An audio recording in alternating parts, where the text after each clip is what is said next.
missing you, I'm missing you, I'm missing you. Alright, welcome to the Two for Free podcast. I'm your host, Garrett. Phil isn't here today, he's in Germany visiting his brother. But I do have two special guests with me. This is Fine Live with... Hi, I'm Phil's replacement. This is Critty. We miss you, Phil. And? I'm Elise. Hi, Elise. And I have my awesome mug. Oh, yeah. Mugs. We forgot that. We're doing a podcast, so... Yeah, you need mugs. You need mugs. We are missing is a cat. This is the newest member of Fine Life. He's the singer, obviously. Clearly, he's got them vocals down. But yeah, so just listen to the album. There's a lot of awesome songs on there.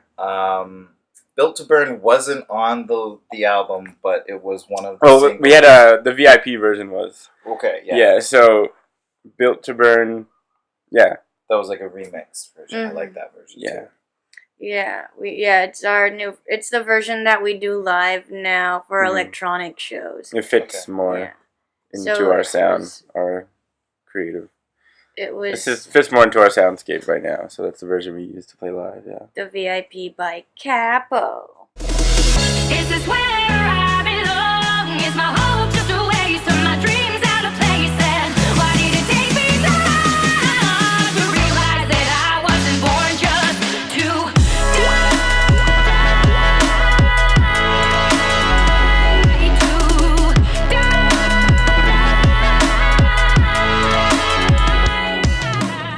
Built to Burn was like Our first single. your first one. Mm-hmm.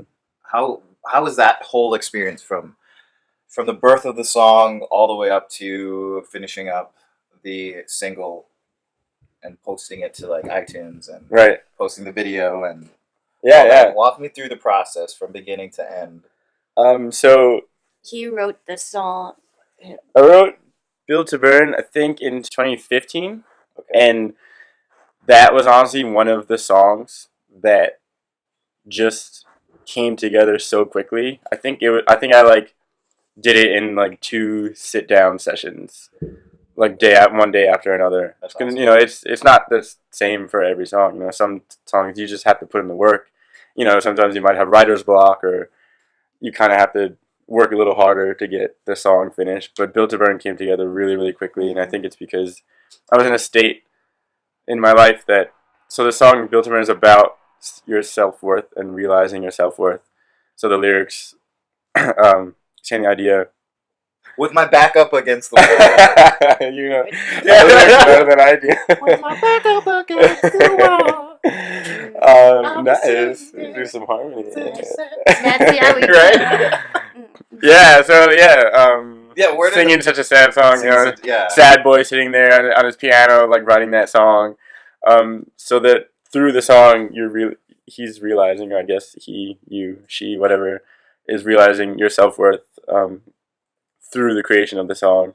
So I realized, why did it take me so long to realize I wasn't born just to die?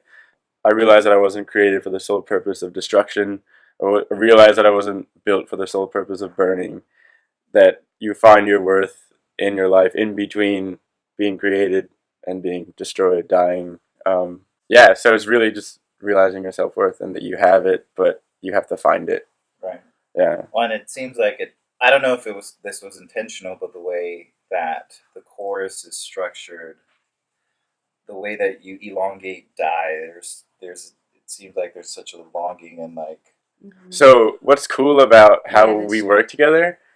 I didn't do that. She took that and was like, you know, because my vocal range is like 3 notes. So when I'm sitting there writing a song, it's like, remember the original? Wasn't born just to die, and then there's like an instrumental part after that. But she took it and she just made it awesome and crazy, and that wound up becoming like the chorus. Yeah.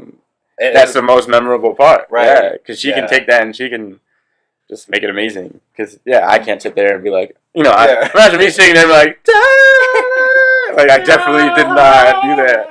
So so what's cool about I guess we'll get into that and at some point too. But some of the writing process. So we both write lyrics, but she does most of the vocal melody. Okay. Because like I said, if I write vocal melody, it's gonna be like a three note range. But she'll write a crazy awesome vocal melody, and then so if she get us started with a vocal melody, then I can like also write lyrics. And so yeah, it's fun to just bounce off each other, and that's why we work well together, because we both bring completely different things to the table. I really enjoyed that song, and the music video too. It's very New York, super New York. Yeah, that's on my old apartment, the rooftop of our old apartment. Okay. Yeah, so my dad did that Fine Life graffiti you see in the background. Yeah, because actually that entire rooftop has a bunch of graffiti on it, like from graffiti artists from all over the world, because he was a graffiti artist. Yeah, so him and my uncle invite artists up there, and they just do their thing. Yeah, they call it the Rooftop Graffiteria. What? Yeah, it's pretty sick. Cool. Yeah. That's so cool. So we were like, hey, we want to do a music video up here, and so he was able to do our logo like the morning before, and he's that quick. Yeah, he just did it in like 2 hours. Yeah. SJK171. SJK171, Mike 171, Wall Riders, what up? Yeah, so big ups. Yeah, like you said, super New York. You know, that's it was absolutely really like when I was watching it, I was like, yeah, that's you like essentially captured like the magic that is living in New York, and like just shout out to the person that captured that magic, Ron Geffen. Ron Geffen Productions. He's awesome. He's really, really good. We went and recorded our single there in his studio. Okay. And he records our vocals. Yeah. Yeah. Does it all. Yeah, he does it all. He was our producer, and now we work a lot with Capo now. One of our other friends in New York, and Critty does most of the production now. He does like all the production. Well, for the EP, there's some songs that actually Capo and I had worked on before we met Elise. So I would like write the piano instrumentals, and then Capo and I would sit there and he would produce in Ableton. So Insane and the Built to Burn VIP are we did those productions, and then Elise kind of wrote a top line on those. So those songs are like a different approach than the rest of the songs in the EP. Yeah. Mm-hmm. Because at first us three would kind of sit in a room, and then we're like, hey, you want to sing on the song that we're working on? Yeah, and it worked. That's how Missing You was done too. Really? Yeah, so I wrote the piano instrumentals of Missing You, and then me and Capo worked on a production, and then I think they were working on a different song, right? Like he took you to the mic studio to like record some vocals. And because Capo just has like a whole what's the word?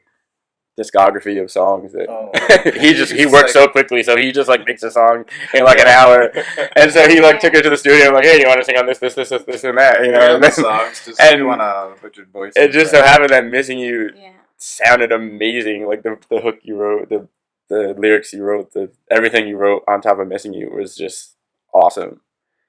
And then that's, I guess, so Missing You was our first song together ever. I'm missing you, I'm missing you, I'm missing you.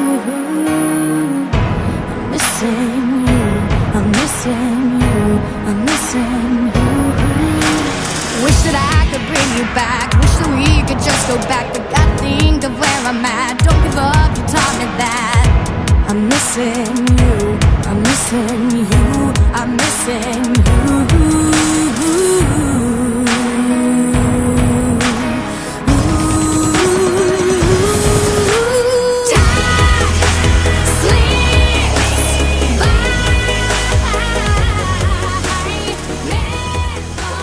That's a pretty dope it song together. Awesome. I still love that song. Yeah.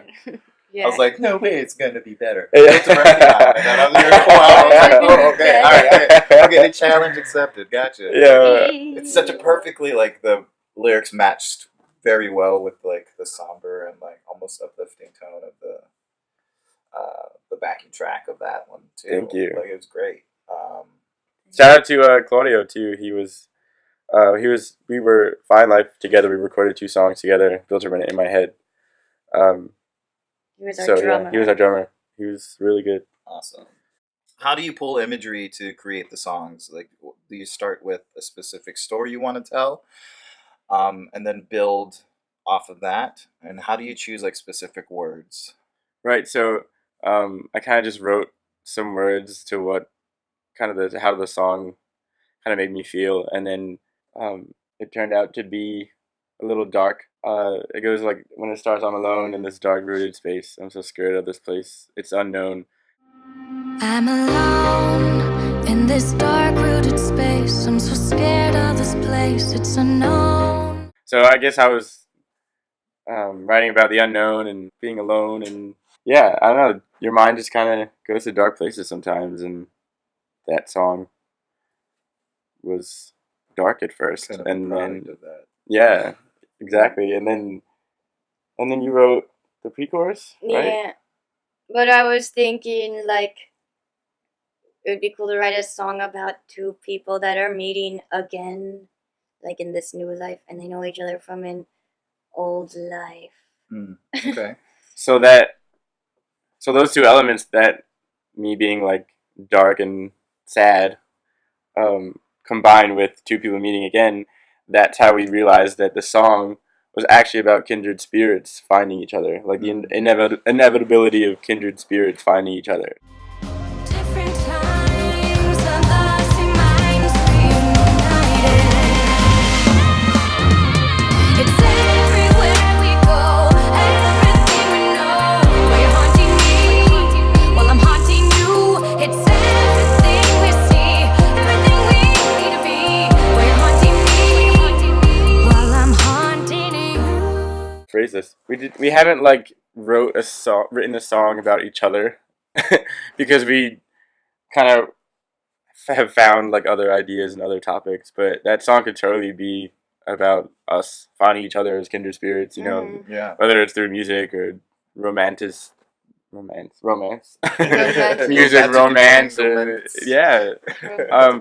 But so everything, everywhere we go, everything we see, I'm haunting you, you're haunting me. So it's even when you weren't together, you were being haunted by this idea of eventually finding this person. You kind of feel their energy, feel their.